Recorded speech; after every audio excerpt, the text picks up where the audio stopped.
शंघन के किसी भी कंट्री का आप वीज़ा अप्लाई करेंगे अनटिल नाउ डॉक्यूमेंट्स इसके आलमोस्ट सेम होते हैं। ठीक है, थोड़ा बहुत ऊपर नीचे डिफरेंस होता है, रिक्वायरमेंट डिपेंड करती है।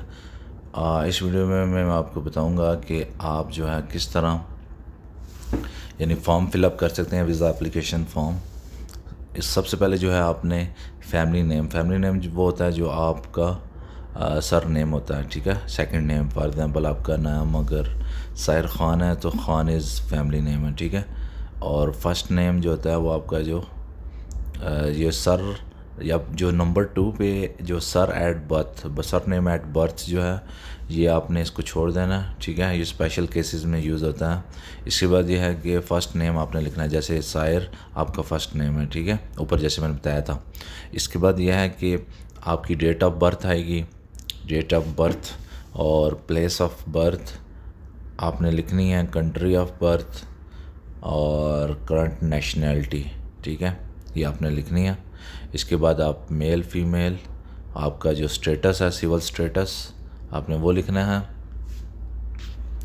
और इसके बाद ये है कि पेरेंट अथॉरिटी, जो अंडर 18 जो चाइल्ड्स हैं उनके लिए पेरेंट्स अथॉरिटी जो है वो रिक्वायर्ड होती है। इसमें उस पेरेंट की तरफ से होता है कि हम इसको अलाउ कर रहे हैं, इसमें फ़र्स्ट नेम लास्ट नेम उसकी डिटेल सारी जो पेरेंट्स की जो है वो बोथ जो है वो मदर और फादर दोनों की जो डिटेल्स, ईमेल एड्रेस, नेशनैलिटी सारी चीज़ें जो हैं वो मेंशन करनी है। ये 10 नंबर की बात कर रहा हूँ। ठीक है, 11 पे जो है जो आपका ID card number, national identity number आपने मेंशन करना है। ठीक है, इसके बाद यह है कि आपने 12 पे जो type of your documents, of course जो मोस्टली जो है वो ऑर्डिनरी पासपोर्ट हैं, कुछ जो है वो जॉब कर रहे होते हैं और me something like that official passport, कुछ जो है वो गवर्नमेंट में है तो वो डिप्लोमेटिक पासपोर्ट यूज़ करेंगे। ठीक है, इसके बाद यह है कि नंबर ऑफ़ ट्रैवल डॉक्यूमेंट्स आपने पासपोर्ट नंबर लिखना है ऑफ 13 पे, और 14 पे जो है वो डेट ऑफ इशू, और 15 पे डेट ऑफ एक्सपायरी जो है वो ये आईडी अपने पासपोर्ट की जो है वो डेट जो शुरू हुई है और जो एंड डेट है वो आपने लिखनी है। ठीक है, और किस कंट्री ने इशू किया है वो 16 नंबर पे लिखना है। 17 में जो है अगर आप जो personal data of the family member whose EU, EEA, NCH citizens if applicable, अगर आपकी कोई फैमिली मेम्बर जो आपके जैसे आपकी जो वाइफ, चाइल्ड, इस तरह जो है वो डिटेल है वो आपने इधर मेंशन करनी है। उसका जो है वो surname, first name, date of birth, nationality किस कंट्री की है, नंबर ऑफ़ ट्रैवल डॉक्यूमेंट्स आपने मेंशन करना है, उधर residence card, nationality what family relation with EU, आपकी जो फैमिली रिलेशनशिप है इसमें देखें स्पाउस है, चाइल्ड है, ग्रैंड चाइल्ड है, डिपेंडेंट है, रजिस्टर्ड पार्टनर है और अदर इस तरह जो है वो। ठीक है, और आप जैसे दूसरे भी कोई जो रिलेटिव हैं, सिबलिंग्स का भी वो आप मेंशन कर सकते हैं। Applicant home address and email address जो है वो आपने इधर मेंशन करना है। अपना जो है वो आपने building number, street name, districts, telephone number आपने मेंशन करना है। इसके बाद जो है कि अगर आप अदर देन योर नेशनैलिटी जो है, अदर देन आप किसी और कंट्री के रेजिडेंस हैं तो उसमें जो है उस कंट्री में आपकी इक्विवेलेंसी क्या है, आपके पास जैसे इकामा है, परमानेंट इकामा है, उसकी जो वैलिडिटी क्या है वो आपने मेंशन करनी है। और 21 पे जो है वो आपकी करंट ऑक्यूपेशन में जैसे आप कोई इंजीनियर हैं, ठीक है, वो डॉक्टर हैं या फोरमैन हैं, आपने इलेक्ट्रिशियन है वो मेंशन करना है।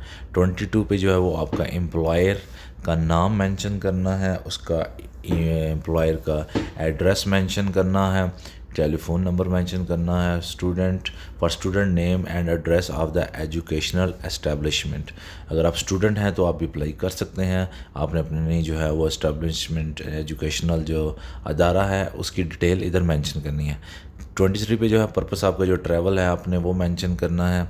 ठीक है, पर्पस ऑफ ट्रैवल कौन सा, tourism, business, visiting family, culture, sport, official visit, medical reason, study, airport, और 24 पे जो एडिशनल इन्फॉर्मेशन आपने देनी है, ईच डे प्लान आप जो है ना इन शॉर्ट में यहाँ पे दे सकते हैं कि आपने फॉर एग्जांपल 7 डेज़ का प्लान है, आपने पेरिस जाना है तो पेरिस में एक दिन आप एफल टावर पे जाएंगे, एक दिन मोंटमार्ट पे जाएंगे, तो एक दिन लूवर म्यूज़ियम में जाएंगे। जो जिस जिस जगह पे आपने विज़िट करना है आप इन शॉर्ट जो है वो इधर डिटेल में लिख सकते हैं।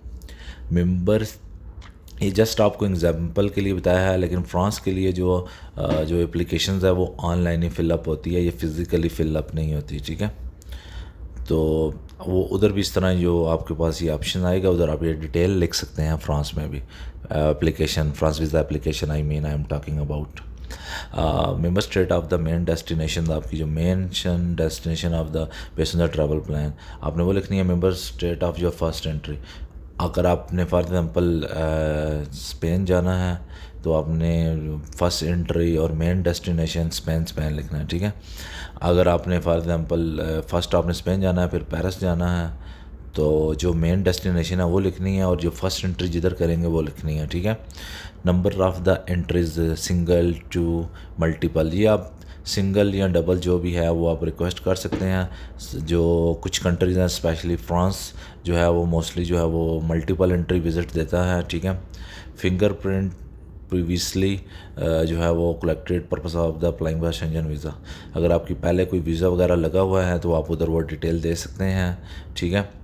तो इसके बाद entry permit for the final country of destination where applicable, इसमें जो है वो आपने जो इसमें भी जो है वो फाइनल कंट्री जो है वो आपने मेंशन करना है। आपका जो क्या नाम है, इसमें जो है वो आपने entry permit of the final country जो है वो आप डेस्टिनेशन है वो इशू कब हुआ है और वैलिड कब तक है, अनटिल जो है ना वैलिड फ्रॉम और अनटिल जो है आपने वो मेंशन करना है, ठीक है।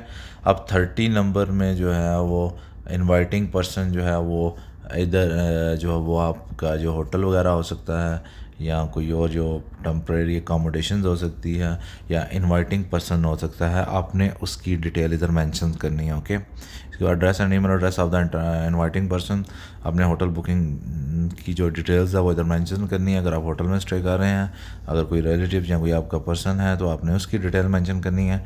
इधर जो है वो टेलीफोन नंबर मेंशन करना है, name the address of the company और ऑर्गेनाइजेशन, अगर आपको उधर से जो इन्विटेशंस वगैरह आई है तो आपने उनकी डिटेल्स मेंशन करनी है। कंप्लीट ये first name last name everything आपने मेंशन करनी है। Cost of travelling and living during the applicant stage covered, अब ये जो है ना इसमें जो है आपने बाय हिमसेल्फ करना है, मतलब कि आप एप्लीकेंट हैं आपने ख़ुद करना है। अगर आपको कोई स्पॉन्सर पे कर रहा है तो आपने उधर टिक करना है। इसमें कैश भी है, वो आप credit card, travel cheque, prepaid accommodations, other specify, आप इसमें जो है ना अगर आप स्पेसिफिक कोई लिखना चाहते हैं आप अदर में मेंशन कर सकते हैं डिटेल, ओके। इसके बाद जो है ना कि आप I am aware that the visa fees is not refundable, इस तरह जो है ना अगर वीज़ा रिफ्यूज़ हो गया तो आपकी फ़ीस वापस नहीं होगी, रिफ़ंड नहीं होगी। कोई भी कंट्री जो है वो वापस नहीं करता फ़ीस इस तरह, ठीक है। तो ये डिटेल करने के बाद आपने इधर लास्ट में इसको रीड कर लेने हैं सारी इन्फॉर्मेशन। इधर प्लेस, जिस सिटी जिस कंट्री से अप्लाई कर रहे हैं वो लिखना है और साथ डेट लिखनी है और यहाँ पे अपने सिग्नेचर करने हैं। अगर आपके चाइल्ड वगैरह का एप्लीकेशन फॉर्म है उसमें पेरेंट के सिग्नेचर होंगे। तो ये थी कंप्लीट एप्लीकेशंस।